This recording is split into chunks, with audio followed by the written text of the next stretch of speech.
হলো মাস নেটওয়ার্ক, আর আপনারা দেখছেন নিউজ 7 দিন। মনের খবর, মনে রাখার খবর। Present by studio view, Arambagh. ছবি এমন, মনের মতো।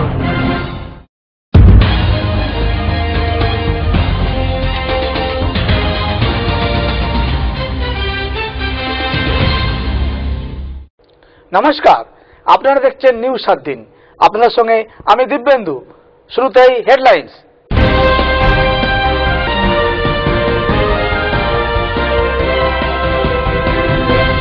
হেডলাইন নিবেদন করছে স্টুডিও ভিউ, আরামবাগ।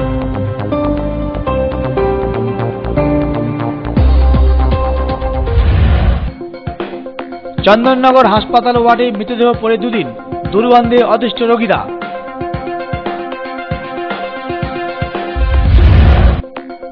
চলন্ত ট্রেনে উঠতে গিয়ে পড়ে গেলেন গৃহবধূ, কাটা গেল দুটো পাই।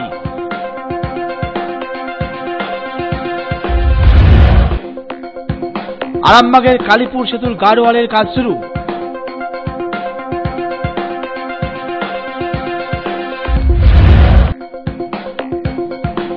আজও পড়ে পড়ে মার খাচ্ছেন পুরসভার মৃৎশিল্পীরা, মেলেনি সরকারি সাহায্য। হেডলাইন নিবেদন করলো স্টুডিও ভিউ, আরামবাগ।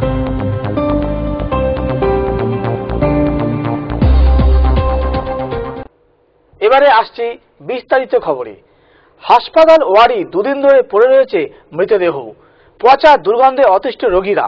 দেখা নেই পুলিশের, দেখা নেই হাসপাতাল কর্তৃপক্ষের। এমনই অবস্থা হুগলির চন্দননগর হাসপাতালের। দুদিন ধরে পড়ে রয়েছে মৃতদেহ, দুর্গন্ধে টিকতে পারছেন না হাসপাতালের অন্য রোগীরা।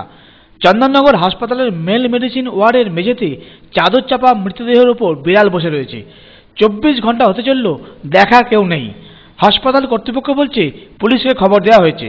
শুক্রবার বেলা 12টায় ভদ্রেশ্বর মানিকতলার বাসিন্দা জিৎ বিশ্বাসকে চন্দননগর হাসপাতালে ভর্তি করা হয়। রাতে তার মৃত্যু হয়। দীর্ঘ সময় ধরে মৃতদেহ ওয়ার্ডে পড়ে থাকায় পচন ধরে। দুর্গন্ধে নাক চাপা দিয়ে বসে থাকতে বাধ্য হচ্ছেন অন্য রোগীরাও। নির্বিকার হাসপাতাল কর্তৃপক্ষ, এমনটাই অভিযোগ হাসপাতালের রোগী এবং আত্মীয়দের। সাধারণত মৃত্যুর 3-4 ঘন্টা পরে মৃতদেহ পরিবারের হাতে তুলে দেওয়াই রেওয়াজ। জিৎ বিশ্বাসকে শুক্রবার ভর্তি করে যাওয়ার পর আর কারো কোনো পাত্তাই পাওয়া যায়নি।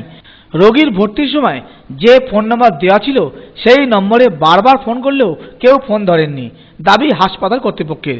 বাধ্য হয়ে চন্দননগর থানায় জানানো হয়েছে। অতিরিক্ত মদ্যপানের জন্য জিৎ বিশ্বাসের মৃত্যু হয়। কেউ মৃতদেহ নিতে না আসায় ঘন্টা পর ঘন্টা মেল মেডিসিন ওয়ার্ডই পড়ে থাকে। দুর্গন্ধে ওই ওয়ার্ডের অন্য রোগীদের নাজেহাল অবস্থা।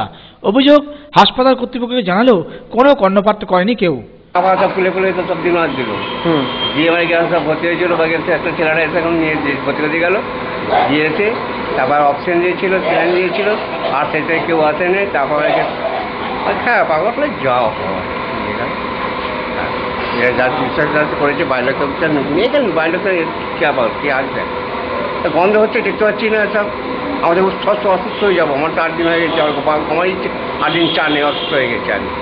হ্যাঁ, তারপরে মেয়ে ছেলেকেও টিকতে পারলো না, এসে গন্ধ দিয়ে আমাদের এইগুলোই গন্ধ হয়ে দেখো না, দেখো গন্ধ প্রচুর গন্ধ হয়ে গেছে আমাদের। কালকে 8টা-9টা ওদেরকে বলছি তো আর কিছু ভাবছে না, শুনছে না। যত পেশেন্টগুলো আছে সব গ্যাস দিয়ে নাকটা চেপে নিচ্ছে। আমরা বলেছি ওকে তুলে একটু বাইরে করি, তাহলে সব পেশেন্টগুলো ভালো থাকবে। আমরা ওখানে যাচ্ছি না তো, তাহলে অন্য বেডে চলে যাবো। আমরা ছুটি নিয়ে কী করবো? অন্য বেডে সব খালি হয়ে যাবে। বাড়ি চলে যাবো। হ্যাঁ, এই বলছি কখন দিয়ে কি লাশটা তুলে দাও, সবাই বলছে তো গন্ধ ছাড়ছে। সরাচ্ছি না কেন? মানে আমরা তো পার্টি ইনফরমেশন দিয়েই দিয়েছি। পার্টি ইনফরমেশন দেখো না, যে পেশেন্টটা মদ খেয়েছে এমনিতেই, সেই হিসেবে হচ্ছে পার্টি যখনই অ্যাডমিশন থেকেই পার্টি মেসেজ করা হচ্ছে। তারপরে হচ্ছে 3টে কতটা এখন কাগজটা হচ্ছে এতে রয়েছে, মানে ইনফরমেশন দেওয়া হচ্ছে তো রিপিটেডলি ইনফরমেশন দেওয়া। থানা থেকে কেউ আসেনি, ইভেন যখনই মারা গেছে তখনই এখানকার নাইট সিস্টার নিয়েও পার্টি ইনফরমেশন দিয়েছে। ব্যুরো রিপোর্ট, নিউজ 7 দিন। আসছি পরের খবরে। চলন্ত ট্রেনে উঠতে গিয়ে পা ফসকে লাইনে পড়ে গেলেন গৃহবধূ, কাটা গেল দুটো পাই। ঘটনা তারকেশ্বরের। চলন্ত ট্রেনে লাফিয়ে উঠতে গিয়ে পা ফসকে ট্রেনের নিচে পড়ে গিয়ে দুটি পাই কাটা গেল এক গৃহবধূর। ট্রেন চলে যাওয়ার পর তাকে দেখতে পেয়ে সাধারণ মানুষই তাকে তৎক্ষণাৎ তারকেশ্বর গ্রামীণ হাসপাতালে নিয়ে যান। ঘটনাটি ঘটেছে হুগলির তারকেশ্বর স্টেশনে শনিবার বেলা 10:30 নাগাদ। খবর পেয়ে তারকেশ্বর জিআরপি এর কর্মীরাও হাসপাতালে যান। তবে এদিন বিকাল পর্যন্ত ওই গৃহবধূর কোনো পরিচয় পাওয়া যায়নি। জানা গেছে এদিন তারকেশ্বর হাওড়া ডাউন লোকাল ট্রেনটি নির্দিষ্ট সময়সূচি অনুযায়ী ছেড়ে বেরিয়ে আসছিল। সেই সময় ট্রেনটি পাবেন না বলে গৃহবধূ দৌড়ে গিয়ে ট্রেনটিকে ধরার জন্য চেষ্টা করতে থাকেন। ট্রেনের গতি বৃদ্ধি পেতেই তিনি লাফিয়ে উঠতে যান, কিন্তু কোনো কিছু হাতের কাছে ধরতে না পারায় ফসকে ছিটকে পড়ে যান, একেবারে ট্রেনের নিচে পড়ে যান। ট্রেনটি চলে যাওয়ার পরে স্টেশনে দাঁড়িয়ে থাকা মানুষজন যারা ঘটনার প্রত্যক্ষদর্শী ছিলেন তারাই দেখেন লাইনে পড়ে রয়েছে ওই গৃহবধূ। তার দুটো পা কাটা গেছে, সংজ্ঞাহীন অবস্থায় তিনি পড়ে আছেন। তারাই তাকে উদ্ধার করে তারকেশ্বর ব্লক গ্রামীণ হাসপাতালে ভর্তি করে দেন। এরপরে জিআরপি এর কর্মীরাও আসেন হাসপাতালে। চিকিৎসকেরাও দ্রুততার সঙ্গে তার চিকিৎসা শুরু করেন। তারকেশ্বর জিআরপি সূত্রে জানা গেছে বিকাল পর্যন্ত তার কোনো পরিচয় মেলেনি। ব্যুরো রিপোর্ট, নিউজ 7 দিন। এখন সময় একটা ছোট্ট বিজ্ঞাপন বিরতি। ফিরে আসছে বিজ্ঞাপন বিরতির পর। সঙ্গে থাকুন নিউজ 7 দিন। এই মুহূর্তে আমি আছি দার্জিলিং এর সিঙ্গলীলাতে। আপনারাও চলে আসুন দার্জিলিং এর হোটেল সিঙ্গলীলা গেস্ট হাউসে, টিএন রোড শেরপা জুম্মার কাছে। হোটেলে বসেই উপভোগ করুন দার্জিলিং এর প্রাকৃতিক দৃশ্য। এখানে 24 ঘন্টা গরম জলের সুবিধা পাবেন। রেস্টুরেন্ট, রুম সার্ভিস থেকে শুরু করে কার ফ্যাসিলিটি, সাইট সিন ঘোরার যাবতীয় সুযোগ সুবিধা। আর হ্যাঁ, গ্রুপ বুকিং এর জন্য থাকছে স্পেশাল রেট। আরো বিস্তারিত জানতে যোগাযোগ করুন আমাদের এই নম্বরে 9593596341 8348070534। ফিরে এলাম বিজ্ঞাপন বিরতির পর। আপনারা দেখছেন নিউজ 7 দিন। আসছি পরের খবরে।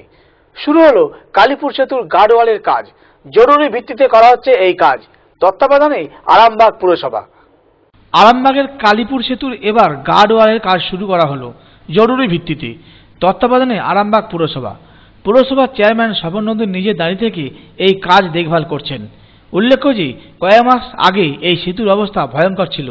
তাকে কোনো রকমে ঠেকনা দিতে মেরামতির কাজ হয়। এবার গার্ডওয়ালকে শক্তপোক্ত করতে জরুরি ভিত্তিতে এই কাজ শুরু হলো। গার্ডওয়াল দেওয়ার ফলে রাস্তাটি চওড়াও হবে, আর তাতে যানজটের সমস্যাটাও একটা মিটে বলে আশা করছেন পুরসভার চেয়ারম্যান। আপাতত এই গার্ডওয়াল নির্মাণ করে সমস্যার সমাধান কিছুটা হলেও হবে।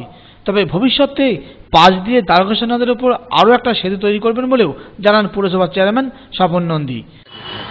এটা গার্ডওয়ালের ব্রিজের পাশে গার্ডওয়ালটা হচ্ছে, রাস্তাটা চওড়া করে দেওয়া হচ্ছে। পরে আমরা আমাদের জেলার যে আমাদের প্রশাসনিক মিটিং হয়েছিল আমাদের মাননীয় মুখ্যমন্ত্রী, সেখানেও আমরা একটা প্রস্তাব দিয়েছি একটা দ্বিতীয় ব্রিজের জন্য। এই রাস্তাগুলো কমপ্লিট হয়ে গেলে তখন এই যে দ্বিতীয় ব্রিজের যে গুরুত্ব, সেই গুরুত্ব দেখে আমরা অলরেডি আবেদন করেছি যাতে এখানে আরেকটা দ্বিতীয় ব্রিজ হয় আর কি। এখন আপাতত এই কাজগুলো হোক, হওয়ার পর দ্বিতীয় ব্রিজের প্রস্তাব আমরা পাচ্ছি। যানজটটা অনেকটা কম হবে। এই যে চওড়াটা হচ্ছে, যদি আমরা গার্ডওয়ালটা করে যে এটা আছে যে নয়নজুবিগুলো আছে আমরা দিয়ে এটা একটু চওড়া করে দিচ্ছি, যানজটটা যাতে কম। আরামবাগ থেকে তুহিন পাত্রের রিপোর্ট, নিউজ 7 দিন। আসছি পরের খবরে। ফের হেলমেটবিহীন মোটরবাইক আরোহীর দুর্ঘটনা। আরামবাগ হাসপাতালে ভর্তি। ঘটনা বাতানলের। অত্যন্ত দ্রুত গতিতে যাওয়ার জন্য নিয়ন্ত্রণ হারিয়ে রাস্তার পাশে থাকা একটি পিলারে ধাক্কা মেরে মারাত্মকভাবে আহত হলেন এক যুবক। আশঙ্কাজনক অবস্থায় তাকে আরামবাগ মহকুমা হাসপাতালে নিয়ে আসা হয়। তবে মাথা থেকে প্রচণ্ড পরিমাণে রক্তক্ষরণ হওয়ায় তার অবস্থা ক্রমশই অবনতি হতে থাকায় তাকে বর্ধমান মেডিকেল কলেজে স্থানান্তরিত করা হয়। আহত ওই যুবকের নাম সুদীপ দে। তার বাড়ি আরামবাগের বাতানলে। জানা গেছে শনিবার দুপুরে সুদীপ মাথায় হেলমেটবিহীন মোটরবাইক চালাচ্ছিলেন অত্যন্ত দ্রুতগতিতে। বাতানল থেকে পেরিয়ে এসে মুতরাঙ্গা বর্ধমান রোডে এই ঘটনা ঘটে। ঘটনার জেরে এলাকায় চাঞ্চল্য ছড়িয়ে পড়ে। বাতানল বাসস্ট্যান্ডে আমরা দাঁড়িয়ে থাকার সময় একজন বাইক আরোহী এসে রাস্তার পাশে পিলার পোস্টে মারে। এতটাই জোরে মারে যে মোটরসাইকেলে আগুন লেগে যায়।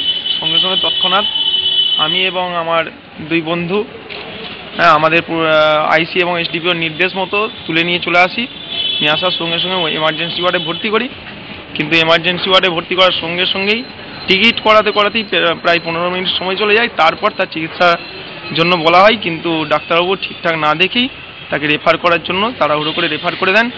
নিউজ 7 দিন, আরামবাগ। এখন সময় আরেকটা ছোট্ট বিজ্ঞাপন বিরতি। সঙ্গে থাকুন নিউজ 7 দিন। এই মুহূর্তে আমি আছি দার্জিলিং এর সিঙ্গলীলাতে। আপনারাও চলে আসুন দার্জিলিং এর হোটেল সিঙ্গলীলা গেস্ট হাউসে, টিএন রোড শেরপা জুম্মার কাছে। হোটেলে বসেই উপভোগ করুন দার্জিলিং এর প্রাকৃতিক দৃশ্য। এখানে 24 ঘন্টা গরম জলের সুবিধা পাবেন, রেস্টুরেন্ট, রুম সার্ভিস থেকে শুরু করে কার ফ্যাসিলিটি, সাইট সিন ঘোরার যাবতীয় সুযোগ সুবিধা।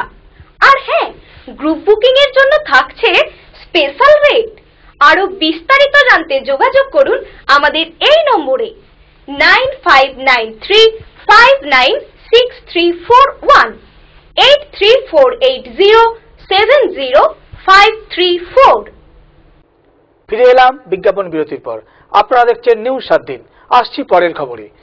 পূর্বপুরুষদের আমল থেকে মৃৎশিল্পে যুক্ত হুগলির পুরসুরার জঙ্গলপাড়ার 20টি পরিবার, কিন্তু এই শিল্পে ক্রমশই ভাটা পড়ায় চিন্তিত এসব পরিবার।